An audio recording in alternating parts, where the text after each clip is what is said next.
Percobaan pun dimulai. Dengan menggunakan cairan lemon, mereka berharap tinta yang tidak terlihat bisa muncul. Tapi ternyata, ya nggak ada apa-apa lur. Si Patrick mengatakan kalau mereka membutuhkan udara panas untuk bisa memunculkan tinta itu. Dan yang terjadi berikutnya adalah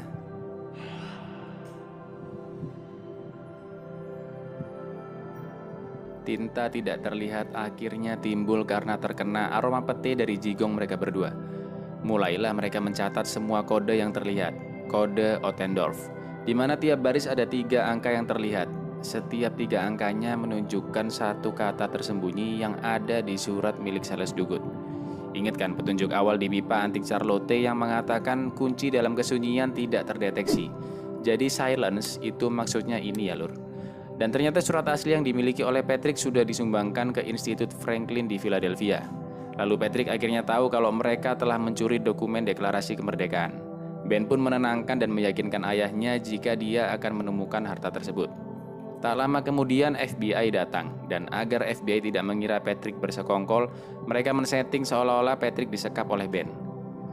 Ketika mereka akhirnya sampai di Philadelphia, Riley ditugaskan untuk mencari tahu petunjuk di dalam surat Silence Dugut, dengan memanfaatkan bocil yang habis pulang dari les kumon agar tidak terlalu mencolok. Bocil ini dibayar $1 oleh Riley untuk tiap beberapa huruf yang dia temukan di surat tersebut.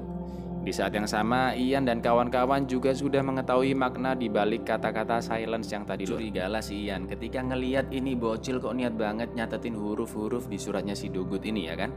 Riley yang sudah mengumpulkan huruf-huruf tersebut berhasil merangkai kalimat dan hanya tersisa 4 huruf terakhir. Kalimatnya gini lur, visi untuk melihat harta masa lalu, datang saat bayangan tepat menyeberangi depan rumah, pes dan titik-titik-titik. Lalu Riley melihat bis dengan gambar Liberty Bell yang ada tulisan Pass and Stow di situ. Riley pun langsung pergi tanpa nungguin 4 huruf terakhir dari si bocil karena dia sudah mengetahuinya. Ben dan Chase menyadari bahwa perkataan ini merujuk ke waktu tertentu, di mana bayangan dari Liberty Bell akan menunjukkan lokasi petunjuk selanjutnya. Ben punya ide untuk melihat waktu yang dimaksud melalui uang $100 lur, di mana gambar dari uang tersebut berasal dari lukisan di tahun 1780-an, dan gambar jam beserta lonceng Liberty itu menunjukkan pukul 2:22 sore hari. Sedangkan sekarang sudah jam 3 sore, artinya mereka sudah terlambat lur. Tapi Riley mengucapkan sesuatu yang gak disangka-sangka. Dia bilang kalau ketika Perang Dunia Pertama tahun 1780-an belum ditetapkan metode penghematan jam siang hari, di mana waktu saat ini lebih lama 1 jam dibandingkan tahun 1780-an. Dan itu artinya sekarang masih jam 2 siang lur. Ian yang mengikuti si bocil nyogok $100 biar dapat huruf-huruf yang dia catat untuk Riley. Ian juga mengaku bahwa dirinya adalah temannya si Riley. Tapi bocil ini hanya nginget huruf-huruf terakhir yang dia catat, yaitu STOW atau Stow. Langsunglah di-searching sama timnya Ian dengan kata kunci Stow Deklarasi Kemerdekaan. Dan hasil pencarian Google teratas adalah Bell Liberty. Ini Ian dan kawan-kawan emang gak kalah pinternya lur. Jam menunjukkan pukul 3:22 dan Ben menemukan letak pantulan bayangan dari menara Bell Liberty tersebut. Ben mencokel batu bata yang ada logo Freemasons-nya, dan Ben menemukan sebuah kacamata antik di dalamnya. Ian yang juga sudah mengetahui lokasi tersebut langsung mendatanginya, dan yang terjadi... Ya telat intian, si Ben udah pergi tuh. Ben pun melihat bagian belakang deklarasi menggunakan kacamata tersebut. Ingat kan lur, visi untuk melihat harta masa lalu. Ben melihat semacam tulisan hologram yang menyebutkan Here at the Wall. Karena Ian dan kawan-kawan juga berada di sana, Ben, Riley, dan Chase harus segera berpencar. Ben membawa wadah kosong, sedangkan deklarasi yang asli dibawa oleh Riley dan Chase. Mereka mulai dikejar lur. Chase yang terpisah dengan Riley bersembunyi di dalam toko mbak-mbak yang jualan sate usus. Chase beralasan sedang bersembunyi dari mantan suaminya. Do you want something? Shut up. I see why you left it. Ben yang juga dikejar berhasil membuat pingsan 1 orang, sampai akhirnya Ben tersudut dan melemparkan wadah kosongnya agar bisa kabur. Lalu Riley dan Chase yang sudah berhasil kabur tiba-tiba...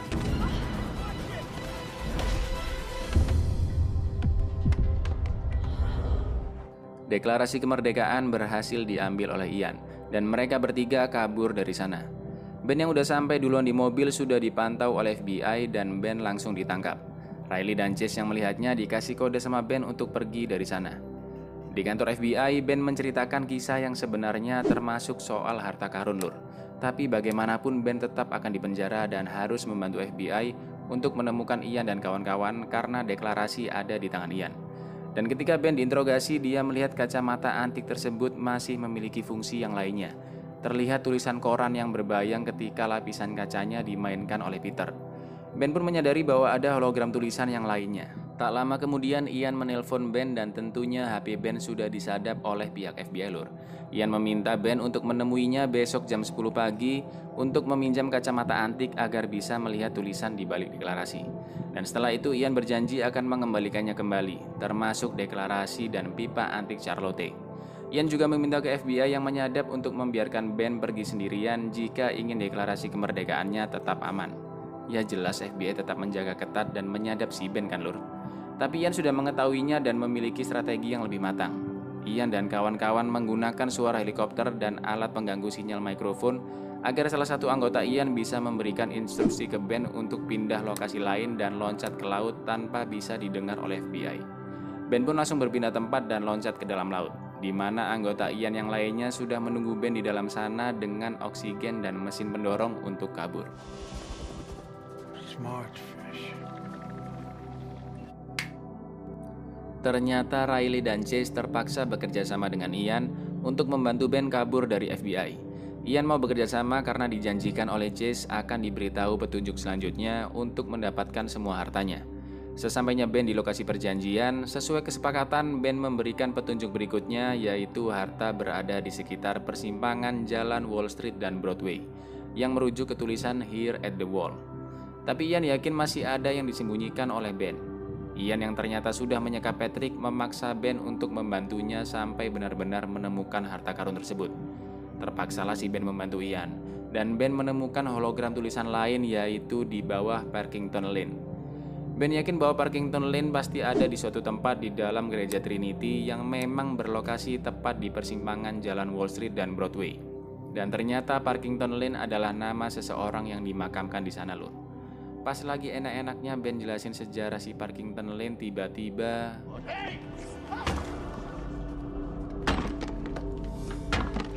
makam orang dihancurin, astagfirullah emang.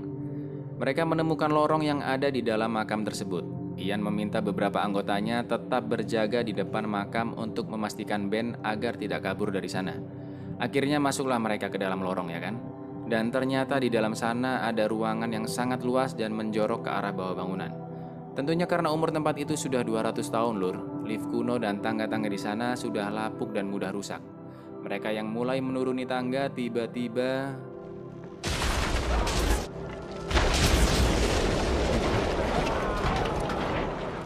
Sau jatuh lur.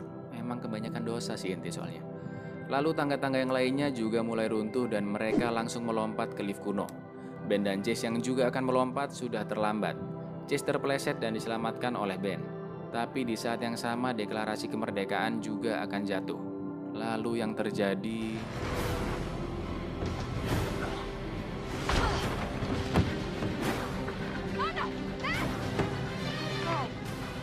dan sekarang giliran Ben yang berada di ujung maut lur. Ketika paku terakhir mulai terlepas,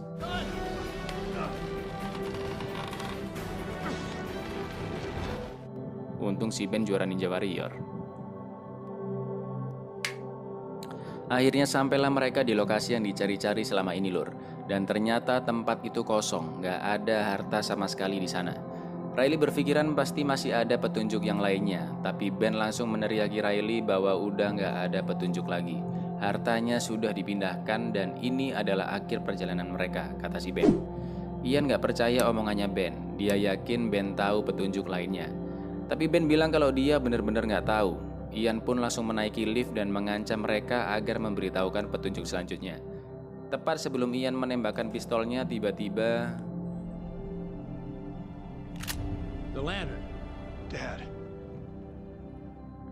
Patrick mengatakan petunjuknya ada di lentera dalam ruangan itu. Lentera itu menunjukkan lokasi harta sebenarnya berada di dalam gereja utara tua di Boston. Ian yang sudah mendapatkan petunjuk tersebut tetap meninggalkan mereka. Meskipun Ben bilang bagaimana jika ada petunjuk lagi setelah itu. Tapi Ian dengan santainya mengatakan kalau begitu aku tahu di mana aku bisa menemukanmu. Ketika Ian dan kawan-kawan sudah pergi, ternyata I'm sorry I yelled at you. It's okay, kiddo. Okay, boys, what's going on? petunjuk yang Patrick berikan ke Ian adalah petunjuk palsu, Lur. Harta sebenarnya emang beneran ada di gereja Trinity ini. Ben menemukan ada tombol kecil di salah satu dinding bergambar mata, dan ketika tombol dipencet, dinding itu pun bergeser, dan yang ada di dalamnya adalah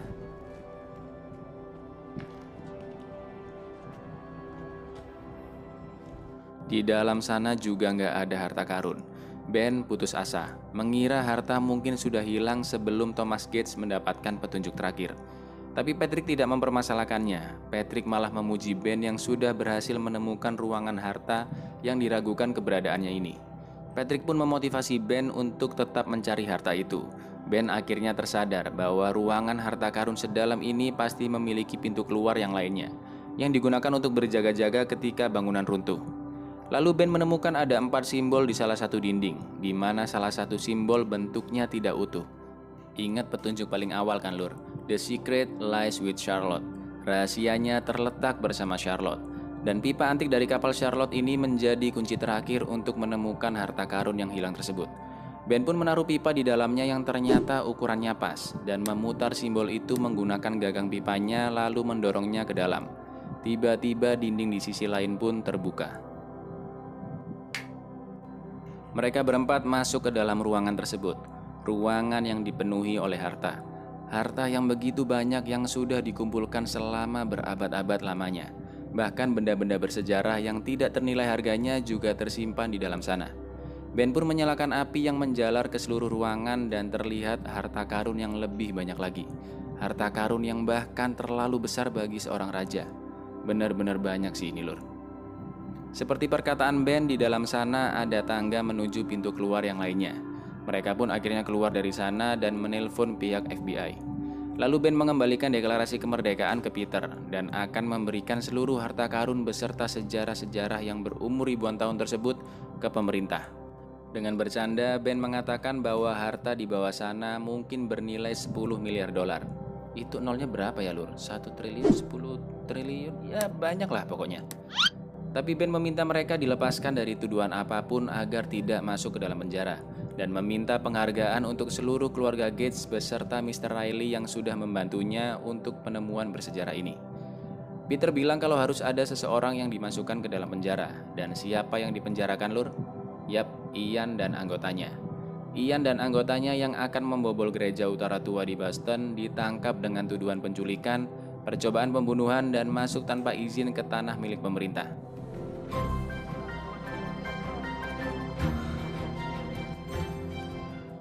Setelah itu nama keluarga Gates sudah sangat dihargai sekarang, Lur. Ben yang ternyata ditawari 10% dari keseluruhan harta menolaknya karena jumlahnya yang terlalu besar. Riley mendapatkan jatah 1% yang dihabiskannya untuk membeli mobil Ferrari merah.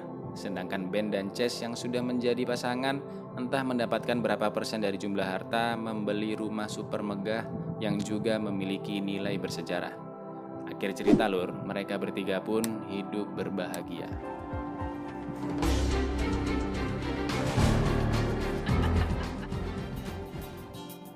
Itu tadi ngidul film National Treasure. Komen-komen di bawah, kira-kira kalian kalau dapat harta segitu banyaknya mau dibuat apa sih? Kapal pesiar, pulau pribadi, Hana Hanifah, ya terserah kalian lah ya. So jangan lupa like, subscribe, klik tombol lonceng, dan follow Instagram Album Film biar kalian gak ketinggalan konten-konten menarik yang selanjutnya. Aku Icang undur diri, matur nuwun, dan koleksi album filmmu.